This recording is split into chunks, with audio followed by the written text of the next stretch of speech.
నమస్తే రైతు సోదరులకు శుభోదయం. నేలతల్లి కార్యక్రమానికి స్వాగతం.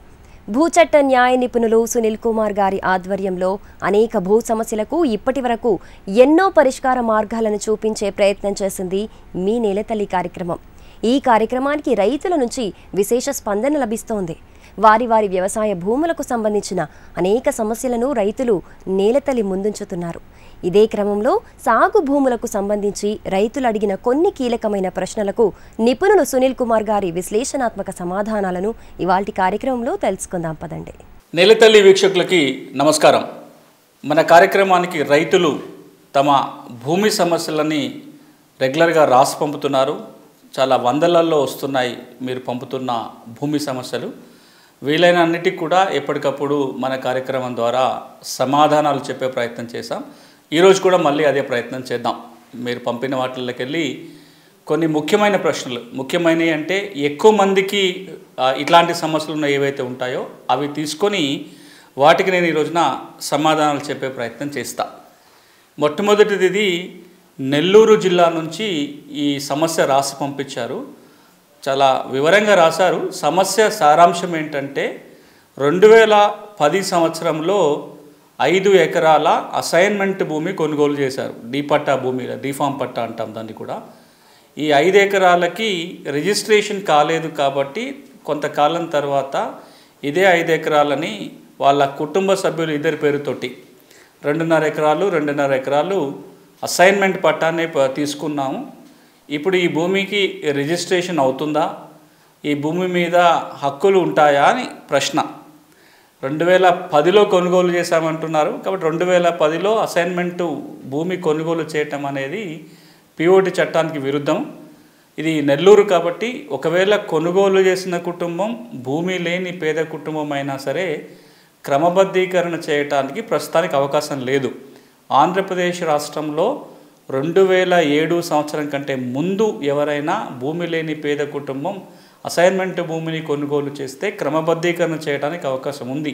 ఇది ఆ పరిధిలో కూడా రాదు కాబట్టే ఇది రిజిస్ట్రేషన్ కాలేదు కాబట్టి వీరు ఇంకో వాళ్ళ కుటుంబ సభ్యుల పేరు మీద 2 డీఫామ్ పట్టాలు విడివిడిగా పొందారు. దాని అర్థం ఏమై ఉంటుందంటే ఇంతకు మునుపు ఎవరైతే అమ్మిన వ్యక్తి ఉన్నారో ఆ అమ్మిన వ్యక్తి యొక్క డీఫామ్ పట్టా రద్దు చేసో లేదా ఆ పట్టాన్ని పక్కన పెట్టి ఈ ఇద్దరికి మళ్ళీ అసైన్మెంటే ఇవ్వటం జరిగింది. అంటే లెక్క ప్రకారము ఈ 2.5 ఎకరాలు ఏవైతే అసైన్మెంట్లు జరిగాయో ఇద్దరు వ్యక్తుల పేరు మీద ఇప్పుడు ఈ 2 అసైన్మెంట్లు కూడా పిఓటి చట్ట పరిధిలోనే ఉంటాయి.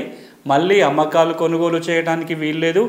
అదేవిధంగా ఈ భూమి ఇప్పటికి కూడా నిషేధిత ఆస్తుల జాబితాలోనే ఉంటుంది కూడా. అలా ఉంటే దాన్ని తొలగించడానికి కూడా వీల్లేదు.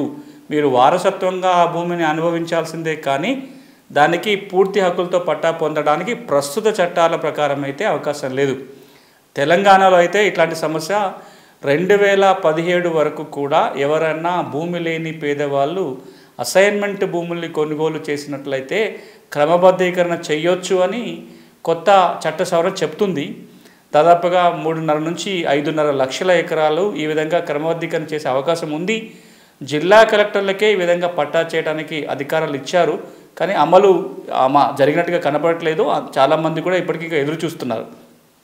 ఇక్కడ ఈ నెల్లూరు సమస్య విషయానికి వచ్చినట్లయితే 2 విషయాలు మీరు పరిశీలించి చూసుకోండి. ఒకటి, నేను ఇంతకుముందు చెప్పినట్టుగా దీనికి పట్టా హక్కులు రావు. ఎంతకాలమైనా ఇప్పుడున్న చట్టాల ప్రకారం అసైన్మెంట్ భూమిగా కొనసాగుతుంది.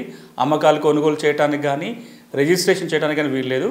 రెండోది, మీకు అమ్మిన వ్యక్తి ఎవరైతే ఉన్నారో ఆయన యొక్క అసైన్మెంట్ పట్టా చట్టబద్ధంగా రైద్దందా లేదా చూడండి. ఒకవేళ కనుక ఆయన అసైన్మెంట్ పట్టా రద్దు కాకపోతే రాబోయే రోజుల్లో మళ్ళీ ఒక కొత్త సమస్య మీకు వచ్చే అవకాశం ఉంటుంది. కాబట్టి మీకు అమ్మిన వ్యక్తి యొక్క అసైన్మెంట్ పట్టా రద్దయిందా లేదా చూడండి. మీ భూమి మీద అసైన్మెంట్ చట్ట పరిధిలోనే హక్కులు ఉంటాయి. మరొక ప్రశ్న, వీరు ఎక్కడి నుంచి రాస్తున్నారో చెప్పలేదు. సారాంశం ఏంటంటే బహుశా 1965 ఆ ప్రాంతంలో అనుకుంటాను, చింత చెట్టుకి పట్టా ఇచ్చారు. ఆ చింత చెట్టు ఎక్కడైతే ఉందో ఆ సర్వే నంబరు గ్రామకంఠం అని చూపిస్తుంది. ఎకరం 75 సెంట్ల స్థలం ఉంది. ఆ స్థలానికి మేము పట్టా చేసుకోవాలి, పట్టా వస్తుందా, మా పేరు మీద రిజిస్ట్రేషన్ అవుతుందా చెప్పండి అని అడుగుతున్నారు. ఇక్కడ స్థలానికి పట్టా కాదు ఇచ్చింది, అక్కడున్న చెట్లకి పట్టా, చెట్టు పట్టాలు అంటారు. చాలా ప్రభుత్వ స్థలాలలో ఇరిగేషన్ శాఖకు సంబంధించి ఉన్న స్థలాల్లో కూడా ఏవైతే కెనాళ్ళు తవ్వారో కెనాల్కు ఒడ్డున ఉండే ఖాళీ స్థలాల్లో కూడా చెట్లు ఉన్నట్లయితే చెట్లకే ప్రభుత్వం పట్టా ఇస్తుంది. భూమికి పట్టా ఎట్లా ఇస్తున్నారో అట్లాగే చెట్టు పట్టాలు అంటారు వీటిని. ఆ చెట్టు మీద హక్కులు, ఆ చెట్టు యొక్క ఫలసాయాన్ని పొందడానికి హక్కులు ఉంటాయి. కానీ ఆ చెట్టు ఎక్కడైతే ఉందో ఆ సర్వే నెంబర్లో భూమికి పట్టాలు కావాలంటే కాదు. అది ప్రభుత్వ స్థలం మీరే చెప్తున్నారు. ఒకవేళ కనుక ఇప్పుడు అది మీరు ప్రభుత్వ స్థలం కాబట్టి మామూలుగా అయితే చెట్టు పట్టా వరకు ఇచ్చారు, భూమికి పట్టా ఇవ్వలేదు కాబట్టి ఆ భూమి మీద హక్కులు రావు. కానీ ఎక్కడైతే మీరు ఎకరం 65 సెంట్ల భూమి అంటున్నారో అది కనుక అసైన్మెంటు చేయదగ్గ ప్రభుత్వ భూమి అయి ఉండి మీ అనుభవంలో ఉంటే పట్టా అడగడానికి అవకాశం ఉంటుంది. మీరు చెప్తున్నది గ్రామ కంఠం పరిధిలో ఉంది అని చెప్తున్నారు కాబట్టి ఆ విధంగా అది వ్యవసాయాన్ని కూడా పట్టా ఇవ్వడానికి వీల్లేదు. ఒకసారి ఆ ఎకరం 65 సెంట్లు గ్రామ కంఠం పరిధిలో ఉందా లేదా ఇతర ప్రభుత్వ పరిధిలో ఉందా అని వెరిఫై చేసి చూడండి. అడంగల్ లేదా పహాని ఈ ప్రాంతాన్ని బట్టి గ్రామ లెక్కలలో ఏం రాస్తుందో చూడండి. ఒకవేళ కనుక అది అభ్యంతరం గల ప్రభుత్వ భూమి అయినా గ్రామ కంఠంలో ఉన్న భూమి అయినా మీకు అసైన్మెంట్ చేయడానికి కుదరదు. ఆ చెట్టు పట్టా ఉంది కాబట్టి చెట్టు యొక్క ఫలసాయాన్ని మీరు పొందడానికి అవకాశం ఉంటుంది. ఈ ప్రశ్న కాకినాడ జిల్లా కొత్తపల్లి మండలం నుంచి రాస్తున్నారు. వీరు అంటున్నది ఏంటంటే 20 సంవత్సరాల క్రితం వారి బాబాయ్ పేరు మీద 2 సెంట్ల ఇంటి స్థలానికి పట్టా ఇవ్వటం జరిగింది. బాబాయ్ గారు మాకు ఆ స్థలాన్ని ఇస్తానని చెప్పారు. నేను ఆన్లైన్లో చెక్ చేసుకొని దానికి పట్టా తీసుకుందాం అనుకున్నట్లయితే ఆన్లైన్ రికార్డులో ప్రభుత్వ భూమి అని చూపిస్తుంది. ఈ రికార్డు నా పేరు మీద మారాలంటే ఏం చేయాలి, అక్కడ నేను రేకుల షెడ్ వేసుకోవాలని అనుకుంటున్నా, దానికి పరిష్కారం చెప్పండి అని అడుగుతున్నారు. ఇంటి స్థలానికి పట్టా ఇచ్చారు ఒకరి పేరు మీద, ఇప్పుడు వారి వారసులు దాన్ని పట్టా చేసుకోవాలని అనుకుంటున్నారు. ఇప్పుడు మనం ముందు చూడాల్సింది ఇంటి స్థలానికి పట్టా ఇచ్చినప్పుడు పట్టా కాగితం ఇస్తారు. ఇప్పుడు అది లేదని మీరు చెప్తున్నారు, కానీ ప్రభుత్వ రికార్డులో ఉండే అవకాశం ఉంటుంది.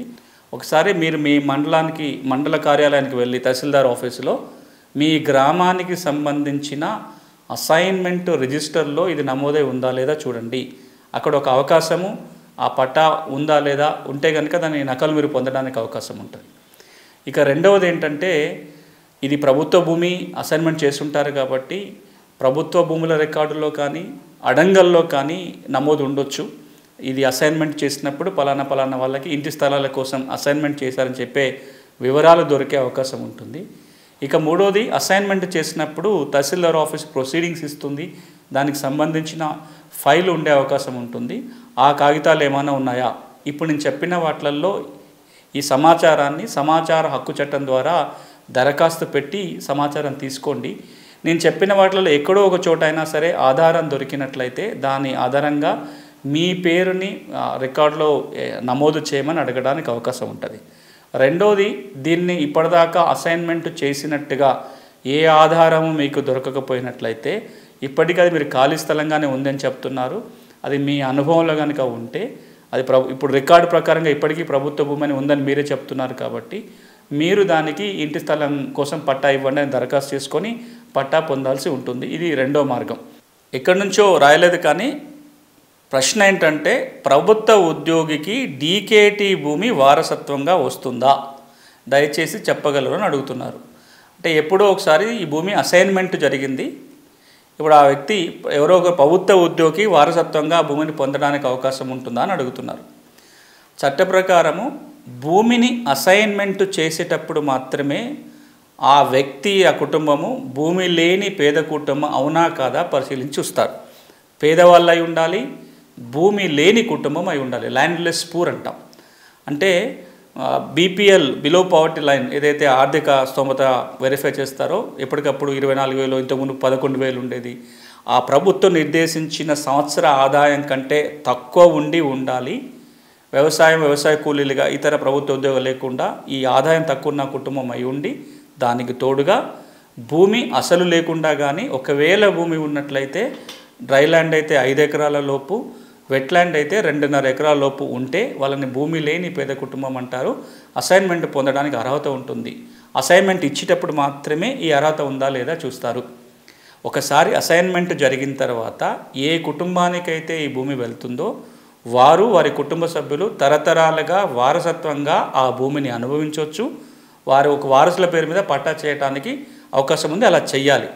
ఒకవేళ పట్టా ఇచ్చిన తర్వాత ఆ వ్యక్తికి ఇంకేదైనా ఉద్యోగం వచ్చినా, లేదా ఇప్పుడు పట్టా అసైన్మెంట్ పట్టా పొందిన వ్యక్తి చనిపోయాడు, వాళ్ళ వారసుల పేరు మీద మ్యూటేషన్ చేయాలి. ఇప్పుడు వారసులు భూమి లేని పేదవాళ్ళు కాకపోవచ్చు, వాళ్ళకి ఏదైనా ప్రభుత్వ ఉద్యోగం ఉండొచ్చు, ఇంకేదైనా ఉండొచ్చు. ఇలాంటి సందర్భంలో పట్టా చేయకూడదని ఎక్కడా లేదు. అసైనీ వారసుల యొక్క ఆర్థిక స్తోమతని వెరిఫై చేయడానికి అవకాశం లేదు. వారి పేరు మీద మ్యూటేషన్ చేయాల్సిందే. కానీ ఒక మార్పు 2007లో వచ్చింది ఏంటంటే, అసైన్మెంట్ భూమి కనుక అన్యాక్రాంతం జరిగితే చట్టం ఏమంటుంది, తిరిగి మొదటి అసైన్కి ఒక్కసారన్నా ఆ భూమి అప్పగించాలి అంటుంది. అలా తిరిగి అప్పగించేటప్పుడు 2007 వరకైతే ఇప్పటికీ కూడా అసైన్మెంట్ పొందిన వ్యక్తి పేదవాడా అవునా కదా చూసేవాళ్ళు కాదు. ఒకవేళ అతను అసైన్ అయి ఉండి భూమి అన్యాక్రాంతం అయి ఉండి అన్యాక్రాంతమైనట్టుగా నిరూపణ జరిగితే, అది మొదటిసారి కనుక అన్యాక్రాంతం జరిగినట్లయితే ఆ భూమిని తిరిగి మొదటి అసైనీకి అప్పగించేవాళ్ళు. అప్పుడు పేదవాడా కాదా, ప్రభుత్వ ఉద్యోగం ఉందా, ఇంకే అర్హతలు చూడాల్సిన అవసరం లేదు. కానీ 2007లో చట్టంలో వచ్చిన మార్పు ఏంటంటే, ఇలా తిరిగి భూమిని అసైనీకి అప్పగించేటప్పుడు ఇప్పటికి కూడా ఆ అసైనీ భూమి లేని పేదవారా కాదా చూడాలి అని చట్టం. అప్పటివరకు అది కూడా లేదు. ఇప్పుడు మీరు అడిగిన ప్రశ్న, ఒకవేళ ప్రభుత్వ ఉద్యోగికి వారసత్వంగా అసైన్మెంట్ భూమి వచ్చినట్లయితే ఆ భూమి రావచ్చు. ఆ భూమిని రికార్డులో కూడా మ్యూటేషన్ చేయడానికి చట్టపరంగా అవకాశం ఉంది. ఈ ప్రశ్న కూడా నెల్లూరు జిల్లా నుంచి రాస్తున్నారు. వారు చెప్తున్నది ఏంటంటే, 1978లో వాళ్ళ తండ్రి గారి పేరు మీద 6 సెంట్ల ఇంటి స్థలానికి పట్టా ఇవ్వటం జరిగింది. కానీ ఆ పట్టా చెదలు పట్టి పూర్తిగా పాడైపోయింది. ప్రస్తుతం మా దగ్గర ఆ భూమికి ఎలాంటి ఆధారం లేదు పట్టా ఉన్నట్టుగా. రెవెన్యూ కార్యాలయాలకు వెళితే కూడా మాకు దీనికి ఎలాంటి ఆధారం దొరకలేదు. ఈ భూమికి మాకు పత్రాలు పొందాలంటే ఎలా, ఆ స్థలం తప్ప మాకు వేరే ఆస్తులు లేవు, దయచేసి మార్గం చూపించండి అని అడుగుతున్నారు. దీని గురించి ఇంతకు మునుపు ఒక ప్రశ్నకు సమాధానంగా మాట్లాడాం. ఇంటి స్థలం కనుక మంజూరు చేసినట్లయితే ఎక్కడెక్కడ ఆధారాలు ఉండే అవకాశం ఉంటుంది అని. ప్రభుత్వ భూములని ఇంటి స్థలం కోసం కానీ వ్యవసాయం కోసం కానీ అసైన్మెంట్ చేసినప్పుడు కొన్ని రికార్డులో మార్పులు జరుగుతాయి. ఆంధ్రప్రదేశ్లో అంటున్నారు కాబట్టి ఆంధ్రప్రదేశ్ రాష్ట్రంలో భూముల అసైన్మెంటు BSO ప్రకారం జరుగుతుంది. బోర్డ్ స్టాండింగ్ ఆర్డర్స్ అంటాం. దాంతోపాటుగా 1950-60 మధ్య కాలంలో వచ్చిన 2 ప్రభుత్వ ఉత్తర్వులు BSO 15 ఆధారంగా భూములని అసైన్ చేయటం జరుగుతుంది ప్రభుత్వం. అలా అసైన్ చేసేటప్పుడు చాలా రిజిస్టర్లో ఇది నమోదు జరుగుతుంది. ఎక్కడెక్కడ నమోదు జరుగుతుంది? ఒకటి, ప్రభుత్వ భూముల రికార్డు ఉంటుంది, అక్కడ నమోదు జరుగుతుంది. ఇన్ని ఎకరాల భూమి ఈ సర్వే నెంబర్లో, వీటిని రౌండ్ ఆఫ్ చేసి అసైన్ చేసినప్పుడు అలా వివరాలు నమోదు చేస్తారు. రెండోది, తహసీల్దార్ కార్యాలయంలో ఫైల్ ఒకటి మొదలవుతుంది. అక్కడ ప్రొసీడింగ్ కాపీ, దరఖాస్తు, అసైన్మెంట్ చేసిన తర్వాత అసైన్మెంట్ ఒక లిస్ట్ కూడా ఈ ఫైల్లో ఉంటుంది. మూడోది, అసైన్మెంట్ భూములు ఒకసారి అసైన్ జరిగిన తర్వాత అసైన్మెంట్ రివ్యూ కమిటీ ఆమోదం తెలపాలి కాబట్టి ఆ కమిటీ ఆమోదం తెలిపినప్పుడు ఉండే రికార్డు ఉంటుంది. అసైన్మెంట్ రిజిస్టర్ ఉంటుంది. ఏ గ్రామానికి ఆ గ్రామానికి భూములను ఎప్పుడెప్పుడైతే అసైన్మెంట్ చేయటం జరుగుతుందో ఆ వివరాలన్నిటినీ అసైన్మెంట్ రిజిస్టర్లో నమోదు చేయటం జరుగుతుంది. ఆ తర్వాత ఈ కాపీ ఏదైతే పట్టా గ్రాంట్ చేసిన కాపీ ఉంటుందో సంబంధిత వ్యక్తికి ఇవ్వటం జరుగుతుంది. ఇవి కొన్ని ఆధారాలు. వీటిలో ఎక్కడైనా సరే మీ తండ్రి గారి పేరు మీద భూమి అసైన్మెంట్ జరిగినట్టుగా ఆధారం దొరుకుతుందా లేదా ఒకసారి ప్రయత్నం చేయండి. సమాచార హక్కు చట్ట ప్రకారం నేను చెప్పిన రికార్డులన్నీ కార్యాలయానికి వెళ్ళి ఆ రికార్డు పరిశీలిస్తామని అడిగి చూడడానికి అవకాశం ఉంటుంది. లేదా పలానా గ్రామానికి సంబంధించిన ఈ రికార్డు కావాలి, కాపీ కావాలి, నకలు కావాలి అని చెప్పి సమాచార హక్కు చట్టం కింద దరఖాస్తు పెట్టి తీసుకోవడానికి అవకాశం ఉంటుంది. ఈ పద్ధతిలో ప్రయత్నించండి. ఇదొక మార్గం దానికి మీరు పట్టా హక్కులు పొందడానికి. మీ తండ్రి గారి పేరు మీద ఈ ఇంటి స్థలం అసైన్మెంట్ జరిగినట్టుగా ఆధారం దొరికితే మీ పేరు మీద మ్యూటేషన్ చేయమని చెప్పి దరఖాస్తు పెట్టుకోవడానికి అవకాశం ఉంటుంది. ఇక రెండవది, మీ అనుభవంలోనే ఇప్పుడు ఆ భూమి కనుక ఉంది కాబట్టి మీ అనుభవంలో ఈ ఆధారం ఏం దొరకకపోయినా మీకు ఆ 6 సెంట్ల భూమిని మీ పేరుతో కొత్తగా ఇంటి స్థలానికి పట్టా మంజూరు చేయమని మీరు మళ్ళీ దరఖాస్తు పెట్టుకోవచ్చు. మీ అనుభవంలోనే ఉంది కాబట్టి మీకే ప్రాధాన్యత ఇచ్చి అసైన్మెంట్ చేయడానికి అవకాశం ఉంటుంది. ఇదొక రెండో మార్గం. ఇక మూడో మార్గం ఏంటంటే 1978 నుంచి మీరు ఆ భూమిలో అనుభవంలో ఉన్నారు కాబట్టి 40 ఏళ్ళు దాటిపోతుంది. ఒకవేళ నేను మొదట చెప్పిన 2 మార్గాలలో మీరు పట్టా పొందలేకపోతే సివిల్ కోర్టుకు వెళ్ళి ఈ భూమి మీద యాజమాన్య హక్కులు అడగడానికి అవకాశం ఉంటుంది. మీరు నిరూపించుకోవాల్సింది ఇంతకాలం నుంచి మీ అనుభవంలో ఉన్నట్లయితే 30 ఏళ్ళు దాటిపోయింది కాబట్టి సివిల్ కోర్టులోకి వెళ్ళి యాజమాన్య హక్కులు నిరూపించుకొని ఆ విధంగా కూడా పట్టా పొందడానికి అవకాశం ఉంటుంది. ఈ ప్రశ్న కూడా ఎక్కడి నుంచి రాస్తున్నారో చెప్పలేదు కానీ 1986లో మా తాతగారు ల్యాండ్ కొన్నారు, ఎకరం 50 సెంట్లు, దాంట్లో 26 సెంట్లు ఎక్స్ట్రా ఉంది, డాక్యుమెంట్స్ లేవు, ఎలా రిజిస్ట్రేషన్ చేసుకోవాలి అని అడుగుతున్నారు. అంటే మీకు కాగితాల ప్రకారం ఉన్న భూమి కంటే వాస్తవంగా భూమి ఎక్కువ ఉంది.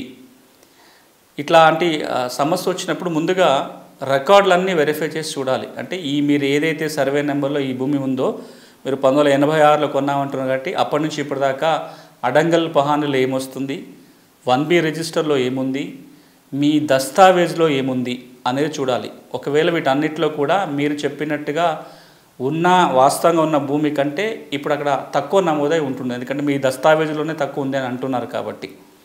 అట్లా కనుక అయినప్పుడు మీరు ఇంకొక అంశం చూడాల్సింది ఏంటంటే దస్తావేజులో రాసుకున్న హద్దులు ఏంటో చూడాలి. మీరు ఆ హద్దుల మధ్యలోనే ఉన్నారా?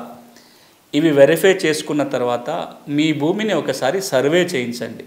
సర్వే చేస్తే వాస్తవంగా ఇప్పుడు ఎంత మీ ఆధీనంలో ఉంది, దానికి ఏ నెంబర్లలో ఈ భూమి ఉంది అనే విషయం మనకు తెలుస్తుంది. మీ దస్తావేజులో సర్వే నెంబర్లోనే ఉందా, ఇంకే నెంబర్లోనే ఉందా అని ఒకసారి దాని సర్వే పూర్తయిన తర్వాత మీరు ఏ నెంబర్లో ఎంత భూమి మీ ఆధీనంలో ఉంది అనేది బయటపడ్డాక మీ దస్తావేజులో ఉన్న నంబర్ కాకుండా ఇంకో నెంబర్లో కూడా భూమి ఉన్నట్లయితే ఇప్పుడు రికార్డులలో ఆ నెంబర్లో ఎవరున్నారో చూడాలి. అంటే భూమి మీ ఆధీనంలో ఉంటే ఉండుండొచ్చు, కానీ ఇంకోరి పేరుతో రికార్డులో ఆ భూమి వచ్చే అవకాశం ఉంటుంది. అంటే మరో వ్యక్తికి రికార్డులో ఉంటుంది, భూమి ఉండదు, మీకు భూమి ఉంది, రికార్డులో తక్కువబడి ఉంటుంది. అట్లాంటి సమస్యనా, లేదా నిజంగానే మీ చుట్టుపక్కల సర్వే నెంబర్లకి ఎవరి భూమి వారికి ఉంది కానీ మీ దాంట్లోనే కొంత భూమి ఎక్కువ ఉంది, కొలతలలో అంత తక్కువబడి ఉండొచ్చు. ఇందులో ఎలాంటి సమస్య అనేది ముందు గుర్తించాలి. దాన్ని బట్టి ఒకవేళ కనుక నిజంగానే భూమి ఎక్కువ ఉంటే ఆ నెంబర్లో అదే నంబరు భూమి కనుక ఎక్కువ ఉంటే అది రెవెన్యూ రికార్డు సవరణకు వెళ్ళాలి, మ్యాపు మిగతా రికార్డు సవరణ చేయించుకోవాల్సి వస్తుంది. లేదా ఇతరుల పేరు మీద రికార్డులో ఉంది, భూమి మీ చేతిలో ఉందే కనుక ఇతరుల పేరు మీద రికార్డు రద్దు చేయించుకొని మీ భూమి మీ పేరు మీద ఎక్కించుకోవడానికి రెవెన్యూ కోర్టులో ROR కేసు నమోదు చేసుకోవాల్సి ఉంటుంది. ఆంధ్రప్రదేశ్లో అయితే, తెలంగాణలో అయితే సివిల్ కోర్టుకు వెళ్ళాలి.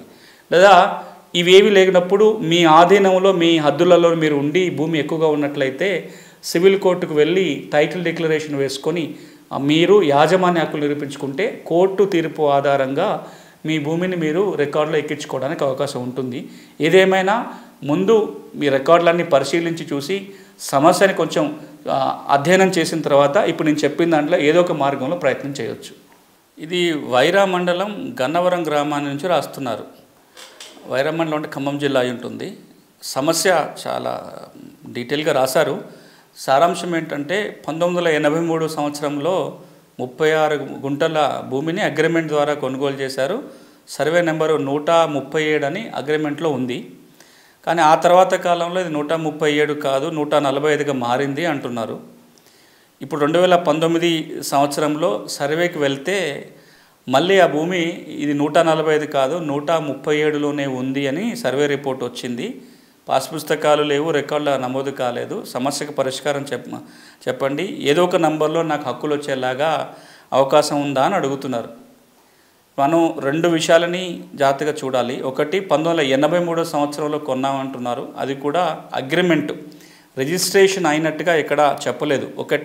మీ భూమి రిజిస్ట్రేషన్ ద్వారా కొన్నారా, కేవలం రిజిస్టర్ కాని డాక్యుమెంట్ ద్వారా కొనుగోలు చేశారా చూడండి. రెండోది, ఇప్పుడు వాస్తవంగా కనుక మీరు ఏ సర్వే నెంబర్లో ఉంటారో ఆ నెంబర్కే హక్కులు పొందడానికి అవకాశం ఉంటుంది. ఇప్పుడు మీరు 137లో ఉన్నారు కాబట్టి మీకు ఈ 137 సర్వే నెంబర్లో ఎవరి పేర్లు ఉన్నాయి రికార్డులో చూడాలి. మీకు అమ్మిన వ్యక్తి పేర్లే కొనసాగుతున్నాయా, వేరే వారి పేర్లు ఆ 137 సర్వే నెంబర్లో వచ్చినాయా చూడాలి. ఒకవేళ కనుక 137 సర్వే నెంబర్లో మీకు అమ్మిన వ్యక్తుల పేర్లే ఉన్నట్లయితే అది రిజిస్టర్డ్ డాక్యుమెంట్ అయితే కనుక రిజిస్టర్డ్ డాక్యుమెంట్ అమలు చేసుకోవటం కోసం ప్రయత్నం చేసుకోవచ్చు. ఇప్పుడు దరఖాస్తుని పెట్టుకోవాలి. 12 ఏళ్ళు దాటిపోయింది కాబట్టి సివిల్ కోర్టుకు వెళ్ళి ఉత్తర్వులు తెచ్చుకోవాల్సిన అవసరం కూడా రావచ్చు. ఒకవేళ అది అన్రిజిస్టర్డ్ డాక్యుమెంట్ కనుక అయినట్లయితే మీరు సాదా బైనామా క్రమబద్ధీకరణ కోసం దరఖాస్తు పెట్టి ఉండాలి. ఇప్పుడు దరఖాస్తు పెట్టడానికి అవకాశం లేదు కాబట్టి దానికి కూడా సివిల్ కోర్టుకు వెళ్లాల్సి ఉంటుంది. ఈ పాటికే కనుక 137 సర్వే నెంబర్లో వేరే పేర్లు కనుక వచ్చి ఉంటే, మీకు అమ్మిన వాళ్ళు కాకుండా ఇతరుల పేర్లు ఉన్నట్లయితే ఆ పేర్లు రద్దయితే కానీ మీ పేరు మీద భూమి ఎక్కించడానికి ఉండదు. అప్పుడు కేవలం సివిల్ కోర్టుకు వెళ్ళి మీకున్న ఆధారాల ఆధారంగా కోర్టు తీర్పు తెచ్చుకుంటేనే రెవెన్యూ రికార్డులో మార్పు చేర్పులు చేయడానికి అవకాశం ఉంటుంది. మీరు చేయాల్సింది ఇప్పుడు నేను చెప్పిన రికార్డులన్నీ పరిశీలించి చూసుకోండి.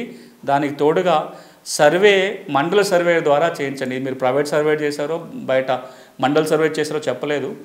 సర్వే కోసం రెవెన్యూ డిపార్ట్మెంట్ దరఖాస్తు పెట్టుకొని మండల సర్వే ద్వారా సర్వే చేయించి ఆ రిపోర్ట్ ప్రకారం మీరు ఏ నెంబర్లో ఉన్నారో చూసుకొని దాని ఆధారంగా సివిల్ కోర్టుకు వెళ్ళి ఆ భూమిపై మీరు యాజమాన్య హక్కులు నిరూపించుకుంటేనే రెవెన్యూ రికార్డులో ఈరోజు నమోదు చేయడానికి అవకాశం ఉంటుంది. నేను ఎన్నోసార్లు చెప్తున్నట్టుగా ఒక్కసారన్నా భూమి హక్కుల పరీక్ష కూడా చేసుకోండి. ఈ రోజున భూములకు సంబంధించిన చిక్కులు చాలా పెరిగిపోతూ వస్తున్నాయి. భూమి మీద ఒత్తిడి చాలా ఉంది. చిన్న చిన్న కమతాలుగా మారిపోయాయి. భూమి విలువలు చాలా పెరిగిపోతున్నాయి. ఈ సందర్భంగా చట్టాల్లో కూడా బోల్డ్ మార్పులు వచ్చాయి. కాగితాలు ఉంటేనే ఏదైనా ఆ భూమి మీద లబ్ధి పొందగలిగే పరిస్థితి. రాబోయే రోజుల్లో ప్రభుత్వ రికార్డుల పేరున్న వాళ్ళకే పూర్తి హక్కులు ఉండే అవకాశం. టైటిల్ గ్యారంటీ వ్యవస్థ వైపున వెళ్తున్నాం. రాబోయే 2-3 ఏళ్లలో ఇప్పుడున్న ఆర్ఓఆర్ వ్యవస్థ స్థానంలో టైటిల్ గ్యారంటీ వ్యవస్థ తేవాలని కేంద్ర ప్రభుత్వం చెప్తుంది. ఇలాంటి నేపథ్యంలో వ్యవసాయ పనులు ప్రారంభించే ప్రతిసారి ఒక్కసారి భూమి హక్కులను కూడా పరిశీలించి చూసుకోండి. భూమి హక్కుల పరీక్ష, భూసార పరీక్ష ఎట్లనో భూమి హక్కుల పరీక్ష కూడా చేసుకోవాలి. కొన్ని సులభమైన టిప్స్ ఇప్పుడు చెప్తాను. మళ్ళీ కనీసం ఈ 2-3 అంశాలన్నా ప్రతి రైతు తెలంగాణలో ఆంధ్రప్రదేశ్లో పరిశీలించి చూసుకున్నట్లయితే హక్కుల చిక్కులు తగ్గుతాయి, సమస్యలు తగ్గించుకునే అవకాశం ఉంటుంది. మనం చేయాల్సిన పనల్లా ఇప్పుడు అన్నీ ఈ రికార్డుల కోసం రెవెన్యూ కార్యాలయాల చుట్టూ తిరగాల్సిన పని కూడా లేదు. చాలా రికార్డులన్నీ ఈ రోజున కంప్యూటర్లోనే ప్రభుత్వం అందుబాటులోకి తీసుకొచ్చింది. తెలంగాణలో ఉన్న వాళ్ళ రైతాంగం అంతా ఒక్కసారి ధరణి వెబ్సైట్కి వెళ్ళి మీ భూమి వివరాలు పరిశీలించి చూసుకోండి. ఆంధ్రప్రదేశ్లో ఉన్న రైతులందరూ ఒకసారి మీ భూమి పోర్టల్లో వెళ్ళి మీ భూములకు సంబంధించిన వివరాలు చూడండి. భూమి వివరాలలో మీ పేరు, మీ సర్వే నంబరు, విస్తీర్ణము, మిగతా వివరాలన్నీ సక్రమంగా ఉన్నాయా లేదా చూడండి. రెండవది, నిషేధిత ఆస్తుల జాబితాలో మీ నంబరు ఉందా లేదా చూడండి. లేకుండా ఉంటే మీకు సమస్య లేనట్టు. ఉంది అంటే అది పట్టా భూమి వేయండి. నిషేధ జాబితాలు ఉంటే తొలగించుకోవడం కోసం ప్రయత్నం చేసుకోవాలి. ఇక ఆంధ్రప్రదేశ్లో అయితే మీ భూమి వెబ్సైట్లోకి వెళ్ళి అక్కడ ఉన్న అడంగల్ మరియు 1Bని చెక్ చేసుకోండి. ఒకసారి అడంగల్లో ఆ సర్వే నెంబర్లో మీ పేరు ఉందా లేదా 1B చెక్ చేసుకోండి. దాంతోపాటుగా ఆంధ్రప్రదేశ్ రాష్ట్రంలో నిషేధిత ఆస్తుల జాబితా రిజిస్ట్రేషన్ వెబ్సైట్లో ఉంటుంది. రిజిస్ట్రేషన్ డిపార్ట్మెంట్ వెబ్సైట్లోకి వెళ్ళి ప్రొహిబిటెడ్ ప్రాపర్టీ లిస్ట్ని కనుక ఒకసారి మనం ఓపెన్ చేస్తే జిల్లా, మండలం మనం ఎంపిక చేసుకుంటే ఆ గ్రామంలో ఏ నెంబర్లలో ప్రొహిబిటెడ్ ల్యాండ్స్ ఉన్నాయో చూసుకోవచ్చు. ఆ నెంబరు మీ నెంబర్ అందులో ఉందా లేదా వెరిఫై చేసి చూసుకోండి. ఇది తప్పకుండా 2 రాష్ట్రాలలో ఉన్న రైతాంగం చేయాల్సిన ఒక పని. ఇక రెండవ పని ఏంటంటే రిజిస్ట్రేషన్ శాఖ నిర్వహించే వెబ్సైట్లోనే ఎన్కంబరెన్స్ సర్టిఫికేట్ ఒకసారి తీసుకొని దగ్గర పెట్టుకోండి. కనీసం గత 12 సంవత్సరాలకు సంబంధించిన ఎన్కంబరెన్స్ సర్టిఫికేట్ ఈసీ. ఈ ఈసీలో ఏమైనా లావాదేవీలు జరిగి ఉన్నట్లయితే ఆ భూమి పైన మీకు ఈసీలో కనపడుతూ ఉంటుంది. మీరు ఆన్లైన్లో తీసుకోవడానికి ఉంటుంది, లేదా ఈ సేవా సెంటర్కో మీ సేవా సెంటర్కో వెళ్ళి ఈసీ తీసుకొని దగ్గర పెట్టుకోండి. మీరు అనుకోవచ్చు ఇప్పుడు మేము భూమి అమ్మట్లేదు, కొనట్లేదు, దీని మీద ఇప్పుడు లావాదేవీ చేసేది ఏం లేదు మాకెందుకు అనుకోవచ్చు. కానీ ఒక్కసారన్నా మీరు ఈసీ తీసుకొని దగ్గర పెట్టుకొని, నేను ఇంతకుముందు చెప్పినట్టుగా ధరణిలోనో మీ భూమిలోనో మీ భూముల వివరాలు చూసినప్పుడు వాటి నకలు కూడా ప్రింటౌట్ తీసుకొని దగ్గర పెట్టుకోండి. కనీసం మీరు ఈ రికార్డులన్నా పరిశీలించి చూసుకొని దగ్గర పెట్టుకోగలిగితే భూమికి ఏమైనా సమస్య ఉందా, సమస్య ఉంటే వెంటనే పరిష్కారం చేయించుకోవడానికి ఉపయోగపడతాయి. సాగు చట్టాలు, సమస్యల పరిష్కారం, అలాగే రైతులకు ఉపయోగపడే మరింత సమాచారం కోసం HMTV అగ్రి యూట్యూబ్ ఛానల్ని సబ్స్క్రైబ్ చేసుకోండి. ఇది ఇవాల్టి నేలతల్లి కార్యక్రమం. నమస్తే.